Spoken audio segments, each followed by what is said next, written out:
Viewers, সবাইকে ঈদের শুভেচ্ছা এবং ঈদ মুবারক। আমি আসছি একটু ঘুরতে কুমিল্লাতে, ধর্মসাগর করতে আসলাম। এখানে অনেক মানুষেরই ভিড় এখন ঈদের কারণে। দেখেন এইখানে আগামী 28-29 তারিখে একটা খেলা আছে, তো হয়তো সবকিছু ঠিকঠাক থাকলে আমি আসতে পারি, জানি না রেজাল্ট কী হবে। আশাবাদী আমি ফলাফল নিই, যতটুকু শুনেছি অনেক মাস্টার্স নাকি ছেড়েছে, দেখি কি হয় অবস্থা। তো আসেন আপনারা একটু, আমি একটু এই যে ওয়াকওয়ের পাশের যে সিটগুলো ভিউটা একটু দেখেন, খুব সুন্দর ওয়াকওয়ে। ঈদের ছুটিতে অনেক মানুষ এখানে ঘুরতে এসেছে। আগামী 28-29 তারিখে খেলার টিকিট নির্ধারণ করা হয়েছে 25,000 টাকা। আমি জানি হয়তো অনেকেই আসবেন, অনেকেই যারা এই ভিডিওটা দেখতেছেন অনেকেই চ্যানেলের টিকিট বুক করে ফেলেছেন হয়তো। আসেন, আসলে দেখা হবে। আমি আপাতত জাস্ট ওয়াকওয়ে ভিউটা, এই ওয়াকওয়ে ভিউটা দেখাচ্ছি। আর ঠিক অপরদিকে যে স্টেডিয়াম ভিডিও পারের সিট আছে, এখানে রানীকুটি বা নজরুল পরিষদের সিটটা। এখানে অনেক আমি জানি না, বাট আমার আসলে জানা এক্স্যাক্টলি মনে নেই কতটা সিট আছে এখানে। এবার ধর্মসাগর হচ্ছে সব পার থেকে একই জিনিস, সেটা করে দেখানোর কিছু নেই। তো চলেন আমি একটু ধর্মসাগরের মাঝে যাই, গিয়ে আপনাদেরকে একটু পাড়ের চতুর্দিকে বা তার পাড়ের ভিউটা একটু দেখানোর চেষ্টা করি। এখানে আসলে ওইরকম ইনফরমেটিভ কিছু নাই। ধর্মসাগরের তথ্য সবাই জানে, টিকিট, মাছ কেমন, কারা বসছে, কতটা আসন, এগুলো সবই জানে। আমি জাস্ট ঘুরতে ঘুরতে এসে ভিডিওটা জাস্ট করে আপনাদেরকে দেখানো, এতটুকুই আর কি। আর কোনো তথ্য, এরকম তথ্যমূলক কিছু দেওয়ার মতো আমার কাছে নাই, কারণ আমি জানি সবই আপনাদের জানা। ধর্মসাগর, দুর্গাসাগর, পচা দিকে এগুলো নিয়ে নতুন কিছু বলার কিছু নাই। খেলা 28-29 তারিখ হবে। আশা করি সবার জন্য খুব উপভোগ করার মতো একটা খেলা হবে, সবাই খুব ভালো রেজাল্ট পাবেন এই আশা করি আর কি। এই ধর্মসাগরের টোটাল একটা স্লাইড ভিউ। তো আসেন একটু ধর্মসাগরে নেমে পড়ি, সাগর থেকে সাগরের তীর দেখি। সাগর পাড়েই ছোট একটা নৌকা পেয়ে গেলাম, তো নৌকা চড়ে বসলাম। নৌকা এখন আমাদেরকে সাগরের মাঝে নিয়ে যাবে। সাগরের বুকে নৌকা দিয়ে ভ্রমণ, এটাই প্রথম আমার। যাই হোক, চড়ে বসলাম। আমি জানি না নৌকার যেই বিশাল ইঞ্জিন আছে, ওই ইঞ্জিনের শব্দে আপনারা কথা ঠিকঠাক মতো শুনতে পারবেন কিনা, তারপর চেষ্টা করি। এই যে নৌকা চড়ার পরে আমরা দেখতে পাচ্ছি স্টেডিয়াম বা ধর্মসাগরের যে দক্ষিণ পাড়ের ভিউটা। এটা হলো রানীকুটি। রানীকুটির বড় ঘাট দেখা যাচ্ছে, ওটার পাশেই নজরুল পরিষদের ঘাট। ওইটার পাশে বা একটু দূরে যদি এখানে কালীবাড়ি আছে, কালীবাড়ির সাথে বেশ কয়েকটা সিট দেখা যাচ্ছে বা দেখতে পাচ্ছি আমরা, এখানে বসা যায়। কালীবাড়ির বিল্ডিংটা, ওইটার পাশেই কুমিল্লা স্টেডিয়াম গ্যালারির নিচে অনেকটা সিট। এক্সাক্ট নাম্বারটা যদিও খেয়াল নেই আমার, তবে কয়টা সিট নাম্বার এটা ওইভাবে অ্যাকুরেটভাবে বলতে পারছি না। বাট এখানে 100 মোর লেস 100 সিট আছে এই ধর্মসাগরে এবারে খেলায়। 2024 সাল জুন মাসের 28-29 তারিখের খেলা এটা। বাংলাদেশে আসলে যতগুলো বড় দিঘি বা পুকুর আছে, আমাদের ধর্মসাগর এই 5-7টা পুকুরের মধ্যে বা দিঘির মধ্যে অন্যতম।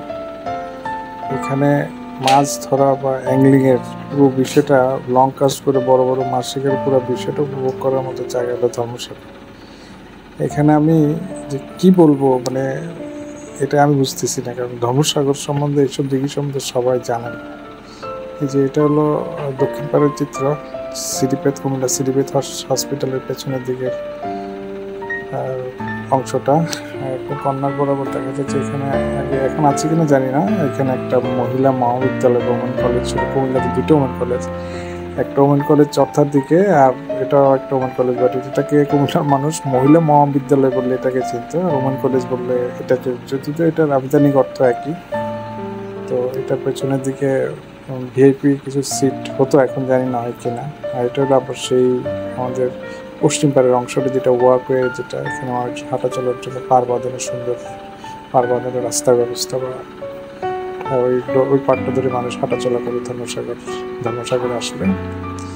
এই হলে ধর্মসাগরের এই যে পশ্চিম পাড়ের সিটগুলো বেশ চাপা চাপা মনে হচ্ছে সিটগুলো আমার কাছে। জানি না, আমি অত অভিজ্ঞ নই শিকারের বিষয়ে। মাছ ল্যান্ডিং আমার একটু কষ্টই হয়েছে এখানে, কারণ একটু বড় মাছ সিট হলে আসলে মাছ আসলে ডানে বামে চাপ দিবে বা দিতেই পারে, এটি স্বাভাবিক। সিটগুলা, এই যে সিটগুলার ভিউটা একটু দেখে নিতে পারেন। এই 2024 সাল জুন মাসের 28-29 তারিখের যে খেলা, ওইখানে 25,000 টাকার টিকিট রাখা হয়েছে। সিট কয়টা আমার মনে নেই, 4-5টা সিট ফেলা যাবে। এই যে আসন, মানে মোটামুটি সিটগুলা বা আসনগুলো বাধাই করা বা বসে মেরামতের কাজও মনে হয় কমপ্লিট। এখন শুধু পাটাতনটা ফেললেই হয়তো হয়ে যাবে। পাশাপাশি বা তার সাথে লাইটের ব্যবস্থা ওনারা করে দেবেন। ধর্মসাগরে একটা পাবলিক টয়লেট আছে শিকারীদের জন্য, খুব কাছে ওই যে কর্নারটাতে, ডান দিকের কর্নারে ওখানে পাবলিক টয়লেট, এটা সবার জন্য তখন উন্মুক্তই থাকে। হয়তো অল্প কিছু টাকা এখানে দিতে হয় কিনা আমার মনে নেই, দিয়ে ওইটা আপনারা ব্যবহার করতে পারবেন। খুব কাছেই খাওয়া দাওয়ার জন্য হোটেলও আছে। এসব ব্যবস্থা এখানে আছে, এগুলো আপনারা আপনাদের মতো করে কালেক্ট করে নিতে পারবেন। তো এই হলো ধর্মসাগরের সকল সিটের ভিউটা দেখানোর চেষ্টা করেছি। এরপরে যদি কোনো কিছু জানার থাকে আমাকে ইনবক্সে নক করলে আমি যথাসাধ্য চেষ্টা করবো ওর সাথে শেয়ার করার। সাগর থেকে আবার থেকে ফিরে আসলাম। ওই সিটের যে ডিস্টেন্স, আমার কাছে সিটের ডিস্টেন্সটা খুব বেশি মনে হয় না, কম বলবো না, তবে ডিস্টেন্সটা আর একটু সরানো হলে ভালো হতো। কারণ একটা বড় সাইজের মাছ যদি হিট হয়, টানে বামে গেলে খুব অসুবিধা হয় মাছ ল্যান্ড করতে। আসলে ব্যাপারে একটু আপনারা সতর্ক থাকবেন, আমি সতর্ক থাকবো। আশেপাশে আসলে এইসব কমার্শিয়াল বিগ গেমে খেলতে আসলে অনেক সময় বাজে পরিস্থিতি তৈরি হয় শুধুমাত্র মাছ ল্যান্ডিং করার নিয়ে। তো যাই হোক, দেখা যাক। সবকিছু আয়োজন ভালোই আছে এখন পর্যন্ত।